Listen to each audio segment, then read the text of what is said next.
everybody, it's Mark here at TapeTally.com for your daily recap on January the 10th, 2012.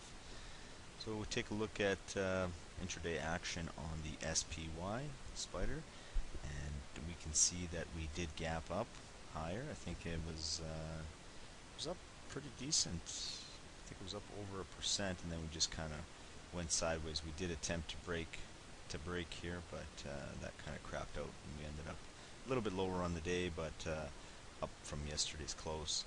And that's basically the same thing that we saw in all markets today. Gold did the same thing, oil as well. VIX was obviously down. I took off some of the VIX position yesterday, and sure enough, it gapped down even more today, and I covered the rest of my position here. And I'm looking actually to probably, well, we'll see how things go. And the Canadian markets as well, we saw just gap up. This is the intraday action. Just gap up, and gap and crap is what they call it. Let's just go back and take a look at it in a bit longer term time frame. Go back up the list here. So once again, we talked about this first day of the trading year last week, January the 3rd. We did break a lot of these trend lines, especially on the overall markets, and it broke out, consolidated, and we just see another gap up here. So we'll see if this has any sort of follow through. VIX continues to go down. If the market goes up, this is more than likely going down. Oil was up but finished below its open. So it was kind of a nothing day, really. Though we did have a lot of stocks moving today because of earnings. This is earnings season. I think that started last week with Alcoa kicking it off. So, we're really not, on the spider here, we jumped out of the pennant pattern and we consolidated. Now we have another jump, so we'll see if we can have some follow through here. So let's go through the abnormal stocks here for today. I sorted it by the number of trades. That's my liquidity requirement here. So we can see a lot of these. This is Alcoa. See if anything kind of jumps out. I see the significant majority of these companies here that are making large moves on large volumes since earnings season is obviously because they're releasing either good outlooks or poor outlooks.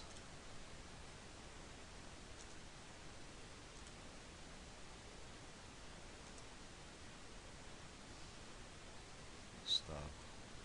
This is not a bad stock, however, too large of a gap for the time being. It'll give us better opportunities. This is something I like to see. We have a break to a new high. Let's take a look on the weekly. It's not to a new high, but it looks like it's closing in on its 52-week high for sure. It's over its 52-week high. No, that's not a bad chart. And I like the way that it held it up here. Yes, we did have this break today, but it still held that, so it's not a bad one.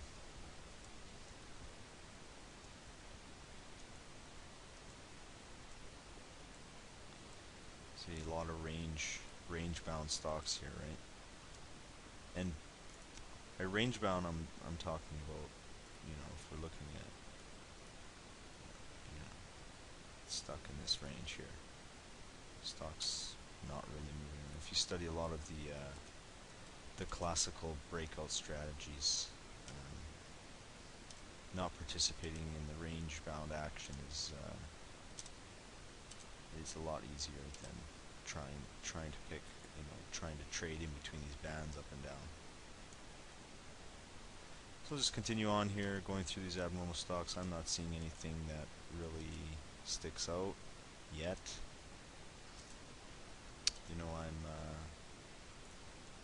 A lot of people are quite hesitant to jump because the markets are moving up, but a lot of people are hesitant because we've seen a lot of a lot of volatility over the past year, and they're hesitant with good reason to get involved here. However, I'm just going to trade whatever the market is giving me, and for the time being,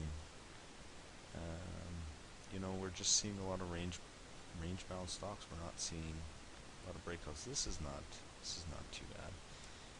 In a healthy bull market, or at the beginning of a bull market, you're going to see, 100 opportunities. It's going to be, you won't have enough capital to allocate to it. That's how good it will be. But for the time being, sometimes it's just best to sit on your hands and do nothing. From a long-term perspective, of course. Just going through all these stocks here. I'm still not seeing anything really that great.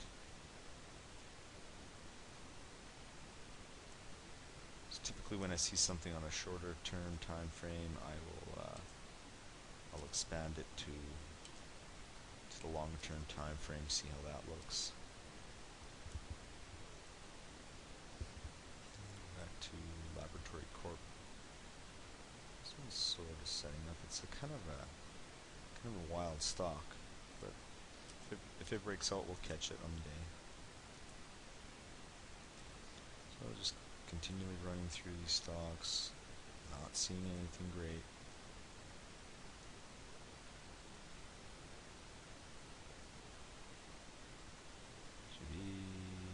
Box, laboratories, just not much. Should really just stick out right away. I can't stress that enough. That's basically it.